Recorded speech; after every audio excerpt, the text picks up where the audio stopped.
Mr. President, could you tell us about the key objectives of this visit? And does this present shift the relation between two countries from traditional relation to strategic partnership? There is a clear political will from our side to upgrade these bilateral relations to a strategic one.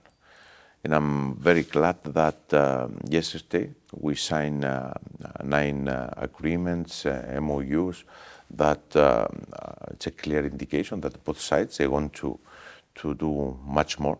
It is very important that recently the Ministers of Foreign Affairs agree on an action plan of deliverables that we would like to see in our bilateral relations. It's very important that our national security advisors are working very closely together. And clear indication of our political will to enhance our bilateral decisions is our decision to open an embassy here in Manama.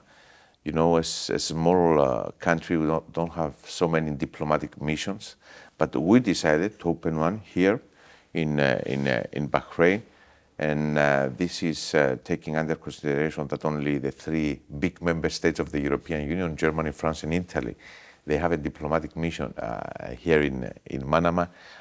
It's a clear proof of our political will to elevate our bilateral relations to a strategic one. As Cyprus assumes that presidency of EU for the first half of 2026, what exactly the priorities will be leading, especially when we talk about the relation with Middle East and Gulf states? Mm-hmm. The timing of my visit is very important. Actually, this is my first bilateral visit since Cyprus assumed the presidency of the Council of the European Union on January 1st, 2026. And one of the 3 main priorities of our presidency is to bring the European Union much closer to the region of the Greater Middle East. And when I say Greater Middle East, I include, of course, the countries of the Gulf. And especially with Bahrain, with regard to Bahrain, we're going to work in order to start discussions for a free trade agreement between the European Union and Bahrain. At the same time, we're going to work for the opening of discussions for visa liberalization for holders of Bahraini passport visiting the European Union, EU member states. And at the same time, we decided that during our presidency, during the informal meeting of the Ministers of Energy in Cyprus, we are going to invite the Ministers of Energy of the 6 GCC countries to participate in a meeting with the Ministers of Energy of the European Union in order, to discuss the very important issue of energy, both very important for the European Union, very important for the GCC countries, in order to find ways to work together. Also, the timing is very important because Bahrain holds the chairmanship of the GCC Council, and at the same time, the country is a non-permanent member of the Security Council. So it's sending messages with regard to the political will of both countries to do much more. I'm going to move to other areas when we talk about right now Cyprus' position in EU.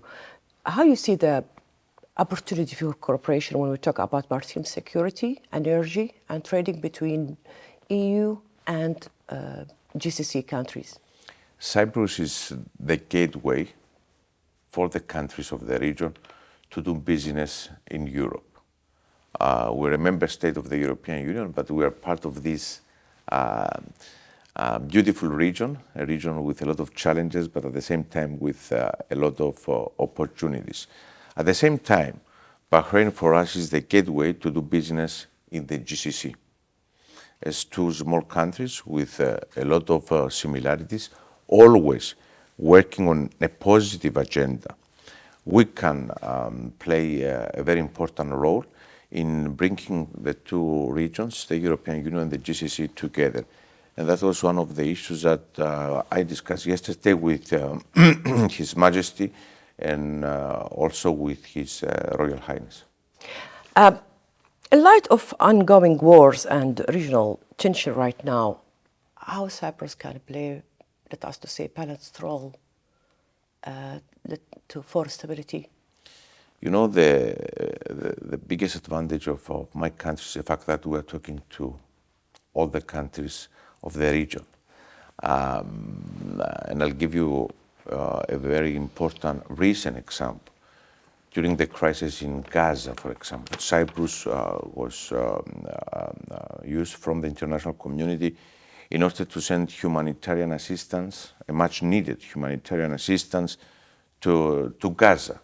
So the fact that we have excellent relations with all of our neighbors, the fact that we are talking to everybody, it's a critical point in order to sit together, discuss the problems, the challenges, the opportunities, and this is the added value that Cyprus is bringing with its presidency.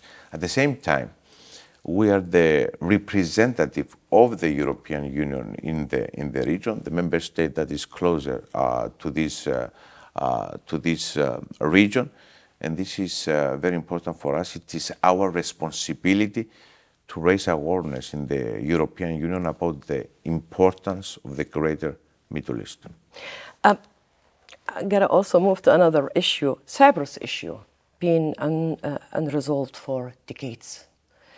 Could you tell us about your perspective, and with the new political right now we see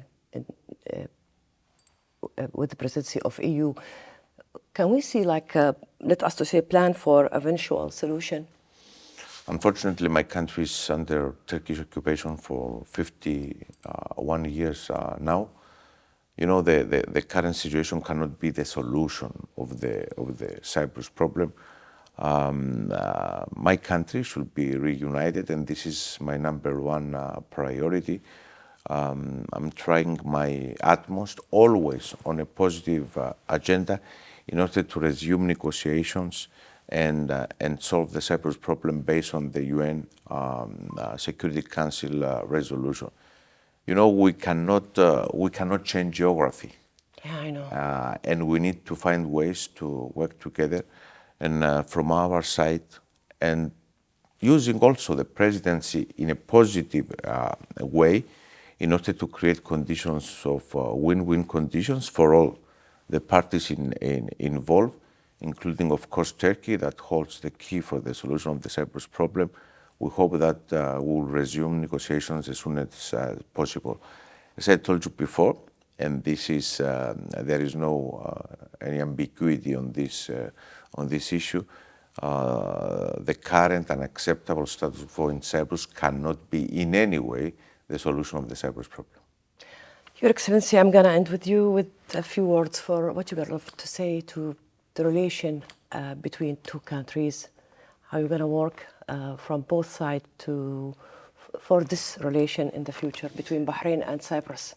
There are great untapped potential in our bilateral relations on defense and security, investment, trade, economy, and I'm very glad that today we're going to have also this first business forum between our business communities in order to move from words to substantial action, our business community working together.